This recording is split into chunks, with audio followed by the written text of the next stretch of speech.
Hey, it's Aaron from GameEnthus. In this video, I'm going to be talking about Sobek 2 Players. Sobek 2 is being published in the US by Pandasaurus Games, and Sobek 2 Players was designed by Bruno Cathala and Sébastien Pauchon. The original Sobek was designed by Bruno Cathala some years ago. I have not played the original game. From what I've seen of it in videos I've seen, it is a card game. The Egyptian deity Sobek was considered the Lord of the Crocodiles and also was associated with fertility, a topic that I'm not going to go into in this video. So in Sobek 2 players are going to be gathering tiles from a communal board and trying to collect sets of those tiles to score points, and also gathering up character tiles that offer special abilities to earn even more points, all while trying to minimize their exposure to corruption. Because we all know corruption corrupts. Message. Let me show you how Sobek 2 Players plays. Okay, so this is what a setup in Sobek 2 Players might look like. As I said before, I've never played the original. As far as I know, the original is a card game. This is more of a set collection game. Each player is going to have a corruption board, and I'll go into how that works in just a moment. Both players are going to start off with two starting tiles. They have a gray back. I'm going to flip them over for the purposes of showing you how the game kind of works, but normally you would keep all of your tiles to yourself unless you are making a set, in which case you will be laying them on the table face up. I'm going to keep a stack of the remaining unplaced tiles here, and this stack is comprised of the goods tiles, which are similar to these, which you have livestock and fish and other things. These are wilds. And the tiles that have the person holding the ankh are going to be character tiles. Those are always face down.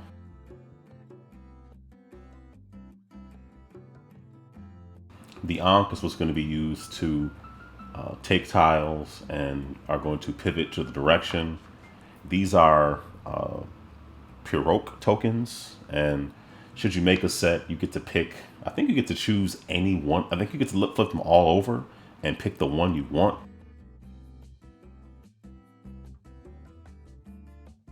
This one in particular is worth 7 points at the end of the game. You're probably going to want that one.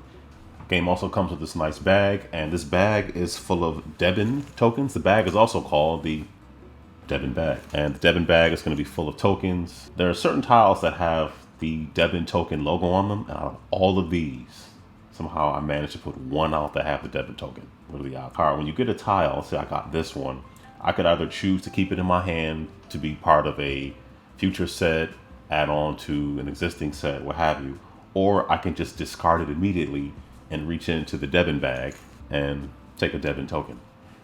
Every time I say Devin, I think of Drebin, as in Frank Drebin. That has nothing to do with this game at all, so I'm going to stop distracting myself, starting now. There are also some player aids that tell you what all the characters do and tell you what all the Pirogue tokens do as well. And on the back, one side happens to be the scoreboard, the final scoring. And this one gives you an idea of the quantity of different types of tiles for the goods. And there's some data about the Devin tokens as well.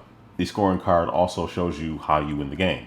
So you score points based on the sets that you've made in addition to any Devin tokens. So you multiply the number of scarabs you see by how many tiles in that set. So that's how you would score at the end of the game. And the scoreboard is just showing you how you score, and you add whatever Devin tokens you acquired. And I'm assuming any Pirogue tokens as well. And there you go. And I'll get into how corruption works in just a moment. Corruption also has an end game effect that works with the Devin tokens as well. How the game plays. So the starting player would choose a tile in the center 4. So let's say I chose this straw, probably because it has a little scarab on it. And I will place the ankh in the space where the tile is that I just took. I would then turn the ankh in the direction of the brown areas on the tile. So because the brown area is on the north and south sides of this tile, I would turn the ankh like that, which would indicate to player 2 that they're able to take a tile in the direction that the directions that the Ankh is facing. So they can take a tile from this entire column. Now, how corruption works is like this. If player 2 really wants to get this card here, or even this card here, because they have 2 scarabs, which they can use to bolster the value of a current set that they've made, or make a set and score. You want to score points. When you acquire new tiles, and also with the ones you begin with, they're just going to be in your hand. Or by in your hand, I mean they're not going to be exposed to anybody else. You can have them on the table if you wish, maybe face down if you organize it in such a way if you don't want to hold them all. That's kind of up to you. So, corruption. So if I want to get this tile here, I'm going to have to skip over this wild. I'm not sure why I would ever do that, but this is a hypothetical. Work with me here. So I would have to skip. I'll put this down to the side, so it's still, you can still see the Ankh, but you can still see the direction it's pointing in. So I'll say player 2 really wants this one. They can take this one. That's just fine. But any tile they skip over has to be placed into their corruption. So as the game goes on, you're going to be building up corruption. That's the thing that can happen. And what corruption means is at the end of the game, whoever has the least amount of corruption on their corruption board will get an additional Devin token from the bag at the very end of the game. And for every unit of 3 fewer that player also has, they will get an additional token. Back to what you can do on your turn. So the first thing you can do is you can take a tile from the market, be it a goods tile, a wild tile, or a face down character tile. So this is a character and they do things. And this character in particular, I'm not going to go over all of them, but this one in particular, this is the thief. And the thief can randomly steal 1 tile from an opponent's hand and add it to their own. Okay. And also remember I mentioned that if the tile has the Devin icon on it, you can either keep the tile in your hand and use it as the resource it is to create sets, or you can discard it immediately and then take a Devin token and hope that it's one that's worth a good amount of points. The second thing you can do on your turn, you can make a set. Let's say I had this set of like tiles. On my turn, I could just place them down, and every time you make a set, you are able to take one of the Pirogue tokens. So I believe the rules say you can look at all of them and then take the one you want the most. Also, you would not show another player, the other player you're playing with. You would just peek and see what they are and then take the one you want most. So let's say they just take that one, and then they would place all the other ones here. And you may or may not be wondering why there's a small pile of Pirogue tokens here. You might think, oh, you replenish when you're done. You do not replenish when you're done. These tiles are only used by one character in particular, the Architect, who should be on screen right now. So Pirogue tokens are not replaced. They are first come, first serve. When they're gone, they're gone. Recapping, taking a tile from the market is one thing you can do on your turn. You only choose one. Second thing you can do is sell a set of tiles, which means you place them face up in front of you and you get to take one of these tokens. The third thing you can do is play a character. So let's say player 2, say they had the queen here. And the queen has an ability to draw the first three tiles on top of the draw deck. If there's less than 3, take as many as you can. And that'll be a turn. You using a character is an entire turn. Characters also have icons that go along with the sets themselves. So as you can see, this character has a livestock icon. This character has the fish icon. So you can also put some of these characters into your sets. So this character here could be played in a set, if that can get in frame. Take a turn to play a character as a character or put it in a set, which might help out. When you make an initial set, at least one of the tiles has to be a good. So so if you had 2 characters that have the same good on it, your first set cannot be a set of 3 character cards with the same good. You have to have at least one be the actual, at least one of them has to be a good card. And you can also add on to a set. The available tiles in various rows and columns will be sparse at certain points of the game.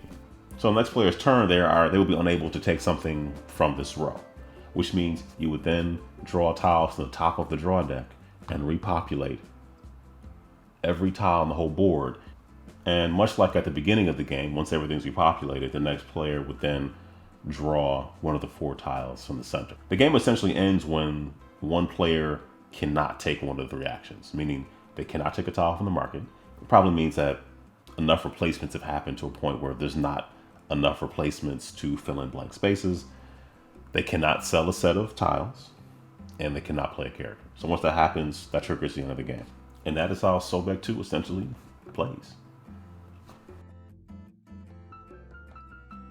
So my thoughts on Sobek 2 players. I kind of had this idea that I was going to be holding a bunch of tiles and sort of fumbling through them until I got to a point where I could make a set. And I guess in my mind, it was going to be a little more unwieldy because subsequent games, I just learned to put some of the tiles face down and sort of organize them in a way such that I can pick them up and kind of put them the way I want. But the way the rules talk about just keeping them in your hand, my initial thought was that's going to be kind of fumbly. And I was wrong. Like I just said, you do have the option of organizing them and kind of place them in front of you in any way you see fit, not and also unrevealed to to your opponent, because you don't want your opponent to see what you're going for. All that being said, I really enjoy Sobek 2. I was also a little unsure how effective the character tiles were going to be, but they really are. You don't know what they are. I mean, obviously the goods tiles, and then of course the wilds that have pictures of Sobek on them, you have an idea of how you're going to use those, but the characters you don't. So I wasn't sure how effective they were going to be, but like I said, they really, really were. Overall, I really do enjoy the game.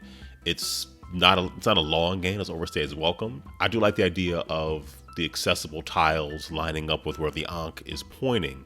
I do appreciate that. And also being careful of what you take, and that if you see your opponent has a certain size set out, maybe you don't want to get that tile because you have to place an Ankh in such a way that it's going to leave it open for them, especially a tile that has a whole lot of scarabs on it. If they already have a tile and can add that and then multiply that set by even more, you probably want to avoid that. I like the risk reward of gathering the corruption, but you can kind of look at your opponent's corruption area and maybe see what your exposure is as the game goes on. I do like that. One thing I did not like about the game, which is not about the gameplay at all, is I do wish the game just came with player guides. It seemed interesting to me that the scoring board was on the back of what is essentially a player guide. So I really would appreciate it, just component wise, had some player guides placed into the box. Not a huge deal, but that's something that I certainly would have liked to have seen. Other than that, the game it's one of my go-to 2-player games now. It's, like I said, it's quick. It's kind of punchy, and it's a lot of fun. So that is Sobek 2 from Pandasaurus Games, at least in the US. And I don't know, I recommend it. It's a lot of fun. I dig. Anyway, that's gonna do it for me. Thank you for watching. Take care, stay safe, and be blessed.